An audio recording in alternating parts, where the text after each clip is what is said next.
Hello, everybody. Tracy, Mrs. JDog Flanagan here with you today. I am the co-founder and senior vice president here at JDog Brands, and I would like to welcome you to Tactical Treasures, a podcast sharing the stories of veterans and military family members that have been impacted by specific items in their lives. I will be interviewing voices in the veteran space to search for inconspicuous objects and moments that they turned into tactical treasures for their military career, business, or life. Today, I have the pleasure of speaking with Dana Spain from VBC. Dana, welcome to Tactical Treasures podcast. I'm so excited to have you on today. Thanks for having me. I'm excited to be here. Yeah. So we met, I guess, approximately about 3 years ago. So share with our listeners how we first met. Boy, I feel like we've been involved in so much together. I'm not sure that I remember how we first met. I think you, I think actually it was in the Veterans Shark Tank y- uh, with Jerry. right, right. But I think you guys met before that. I remember you guys having lunch together down in Philadelphia. And Yeah, I took him to a dive bar,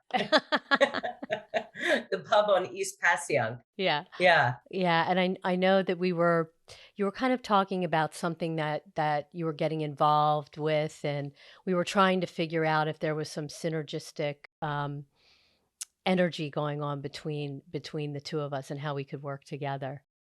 right. So strangely enough, now that I recall it, I think I think time sort of warped during the pandemic, Mm, and that's 4, almost 5 years ago at this point, yeah, when I got involved in Haven Women. right. So I took over a defunct, shuttered homeless shelter for veterans located near the VA medical campus. Mhm. And the physical plant, the house was just a disaster and certainly no place to house our heroes. So being in construction, I was volunteering all of my vendors, suppliers, and subcontractors to help me gut the house and rebuild it to be a safe, respectable place. Mhm. Along the way, we realized by working with other veteran service organizations that the real need in the sheltering community was for our female veterans. Mm, And a lot of people don't talk about the fact that there are homeless female veterans, and they make up 10% that's true. of the homeless veteran population. They're a little less seen, and but has they certainly have the need. And so we changed Haven into Haven Women, redid the house. J Dog did all of the debris and junk removal for that, and a friendship was formed, and an alliance was formed. I find that in the veteran community, veterans helping other veterans succeed really has is the thread in the veteran community. And so to have JDog be a part of bringing Haven to life and housing the ladies who needed our help at the time was very important to us, and was the beginning of a friendship and a great collaboration. Mm. Yeah, true. So, being in the military family space, your father served, correct? Yes, he was in the army, and he was of an age that there was a draft, and he served in the army. I think he was sort of the company accountant and did all of the accounting for all of the procurement. He would tell you that he was a spy, and we went with that. Oh, that's funny. Oh, But wow. he had was fiercely patriotic. And honestly, when I was in college, I was very friendly with a bunch of ROTC guys and gals, and it occurred to me that I really wanted to serve my country. And by that time, I had two bad knees and sort of what Bugs Bunny would call a 4F. So I certainly didn't qualify for Mm, service. And at that time, I thought, okay, well, how can I serve those who are serving? And it started me on getting involved in military affairs, military families, and veterans affairs, which mhm, has been a long and winding road, working with Armed Services Council, working with the USO, working with Haven. And now with the VBC Giving Foundation, our very first project is a veterans village dedicated to my father, Hmm. who passed in January, as Sorry about that. a place where women and men can get a fresh start, whether they're coming out of a sheltering environment, transitional housing, addiction recovery programs. It's a market rate, brand new construction apartment building that allows our heroes to have a fresh start in a safe, respectable environment. That's amazing that you're doing that work and all the work that you've done, and it's certainly needed. You certainly are fulfilling um, what you set out to do. You couldn't serve, but now you're serving others that have served. So, and it's so needed. And shelters and villages are, I think, really starting to sweep across the country. I know other organizations that are doing something similar to that in other parts of the country, and there seems to be a real need there. So, how Yeah. far along are you with So we've that? broken ground. That's great. And because it's a modular construction, the entire building is built and waiting for us at our factory in North Carolina. We expect that it will be set. So, for those who don't know about modular construction, it's kind of like putting Legos together. So, there are three Right. dimensional volumes, 16 by about 16 wide by about 64 feet long. Everything is already in the apartments, all of your rough-ins, your MEPs, your water heater, your kitchen, your bathrooms, your appliances. They get shipped up by trucks and then they get puzzle pieced together. It takes about 7 days to build a building of this size, and then Shazam, you have an apartment building. So we're setting in December. It'll take about a week to put it together, and then about 3 months to do utilities, parking lot, facade, roof, and landscaping. Which Heroic Gardens is helping us with the landscaping, another veteran owned and operated organization. They've done some great work with us. Mm. So we'll be welcoming our first tenants in April or May of 22. Oh, wow. That's great. That's very exciting. Yeah. So, what do you think of Operation Hidden Treasures? I know that we spoke to you about it before we got into all the filming and everything. Um, did you watch it? It's so exciting. It's, I mean, I was privy to the sizzle reel back when I met with Jerry, I don't know, a year and a half ago at Mm-hmm. this point, about the concept of it, but the fact that it's become real, and it just shows I don't know, the camaraderie and the amongst the team, amongst the JDoggers, but also they truly are hidden treasures. I mean, Mm-hmm. that's what's the adage? One man's trash is another man's fortune or treasure or Treasure. something of that Yeah. sort. Yeah, that's And true. and that's and that's what it is. You're doing a service and doing it well, and yet out the other side, you're helping the community Mm-hmm. by refurbishing what somebody else thought wasn't worth anything Mm-hmm. and is an absolute treasure to the new owner. I think it's exciting. It's funny. Mm-hmm. Um, I expected it to have the myriad of personalities that it does. Yeah. And in one of our commercials, I think one of a family member says, and I love this line. She says, "We're not giving it away, we're sharing it." And I think Yeah, that is just an amazing concept because that's truly what it's all about. You're sharing something that you don't need with somebody else who does need it. So it's absolutely. yeah. Yeah, no question. And we're very much looking forward to the J Doggers being part of our Veterans Village and helping our tenants move in, maybe with some hidden treasures that come out of their various J Dog runs. Hmm. But mostly, what we see in the sheltering to permanent housing for veterans is that they have nothing, truly have nothing, Right. and they're scrounging for furniture, for anything to make an apartment into a true home.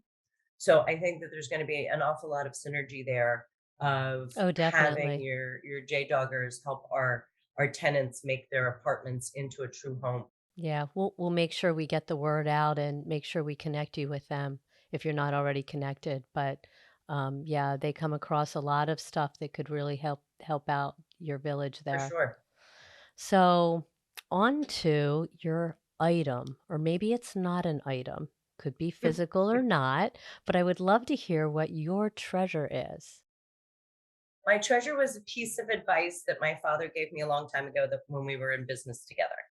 We ran a family business and my father grew it. We were in retail. My Hmm. father grew it from one store here in Philadelphia, started at the Cheltenham Shopping Center, and grew it to 130 stores in 6 states with 2,300 employees and a fleet of trucks. And very similar, not in the same industry, but very similar to the JDog. Hey, we're going to start this, just us. Hmm. And then it seems like from one day to the next, you're across the country and around the world. Hmm. Yeah, So very true. similar in terms of, taking a family unit and expanding for success. The nugget is that my father told me never to ask any employee to do anything that you're not willing to do yourself. And he Yeah. lived by that. Even when he was a big executive of all of these stores with all of these employees, if he came into a store and saw that the shelves needed to be stocked, he would quite literally roll up his sleeves and stock the shelves. Nobody was above cleaning the toilets. Nobody was above breaking down boxes and taking out the trash. And it has served me in my various companies that I've owned, having employees of my own, that there's a certain, I guess, military style of leading by example, being on the front lines and doing whatever needs to be done with your crew as opposed to behind your crew just barking orders. Hmm. And that's served me really well. My father and I were very close, and that was one of a number of nuggets of wisdom that he imparted that I've used in all of my businesses. Mm. Well, I certainly agree with you there, and that is totally my motto and Jerry's model. We do that every day. And in his retail life prior to JDog, he was so much like that. And I actually teach that as part of my workforce class to our JDogs. That's one of the nuggets that I give them. Never ask your employee anything that you would not do yourself. Nobody is above rolling up their sleeves and getting in there. I mean, we do still do it to this day.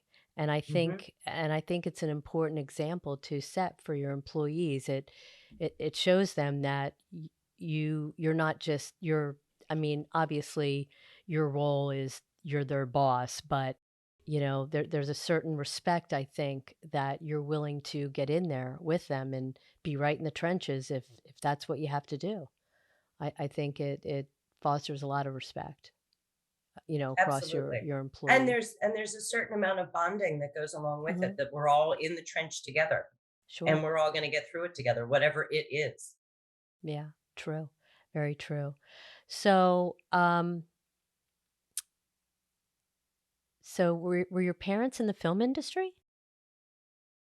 No, we Yeah. were in we were in You retail. were in retail. We Okay. started out with Hallmark card stores and had a myriad of different retail stores, but our really big chain was called Dollar Express, Oh, okay. which was one of the original dollar Dollar stores here on the stores, East right. Coast. Wow. And we were bought out by Dollar Tree in 2001. I can't believe it's been 20 years, but yeah. Wow. Wow.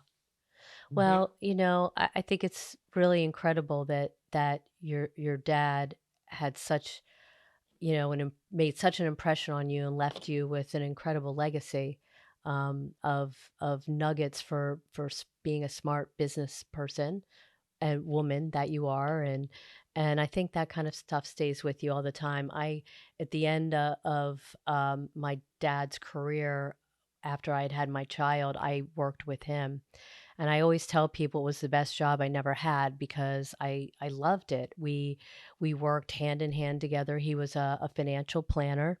He had his own uh, clearinghouse and business, and I was his commissions administrator, and my sister was the office manager, and it was just 3 of us, and all of our representatives were outside, um, working in insurance, and we were the clearinghouse, and, I just loved what I did every day, and I cherished those moments with him, um, you know, at the end there. It was so nice that I was able to have that time with him. So I'm sure that that's very special for you.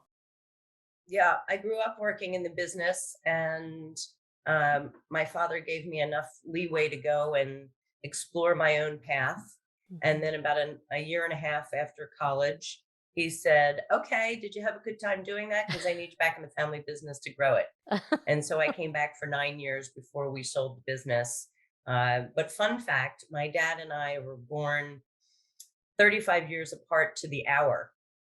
Wow.